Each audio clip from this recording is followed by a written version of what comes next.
But here's the other, and this is the reason that I am so angry. You've heard me say this a lot. The Republicans could stop this tonight if they wanted to.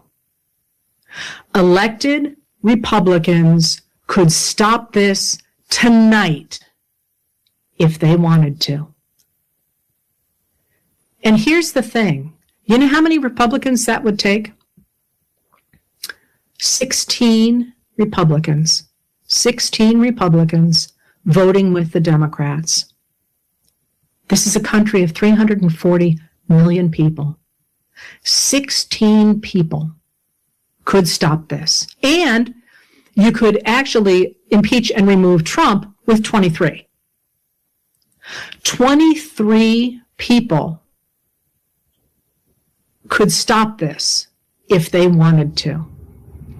And here's why they might want to. Even if they don't care about what's happening in the streets, even if they quite like Trump or anything like that, the reason they might want to is that Trump is underwater on every issue across the country, but he's also underwater in his approval rating is negative in 40 states. 10 of those states are states that voted for him in 2024. And I'm getting my numbers here from G. Elliott Morris at Strength in Numbers. What that means is if Republicans are hoping to get reelected in 2026 and 2028 and not see the absolute decimation of their party, now is the time for them to push back. And that's a place where we have leverage. Calling your members of Congress, your Republican members of Congress, and saying, if you ever want to see us vote Republican again, you must stop ICE. You must get rid of Stephen Miller. And frankly, I think Trump's on his way out. So I worry less about that, but go for that one if you want. Although I think that one's going to be harder to do because a lot of people like to pledge their loyalty to Trump, but they actually don't like Stephen Miller at all.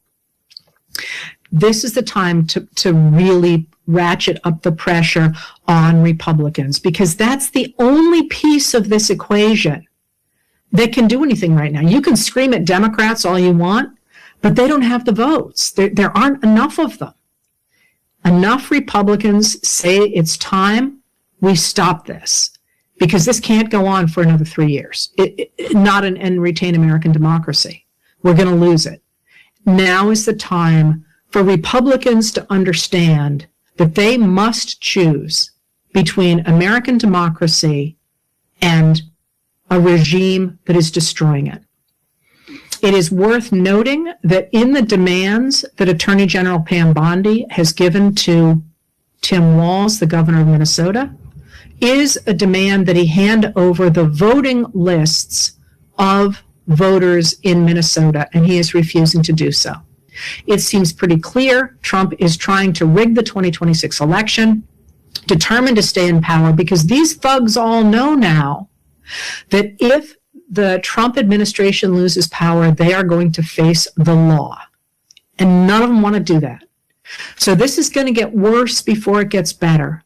But rather than simply tearing your hair out and crying, both of which are legitimate responses to what's going on in America right now, if you are interested in this, is the time peaceably to push back, not just on the Trump administration, but the people in it, like Kristi Noem and Corey Lewandowski and Stephen Miller and all the people who have defined those of us who oppose them as participating in domestic terrorism when we're just speaking our minds.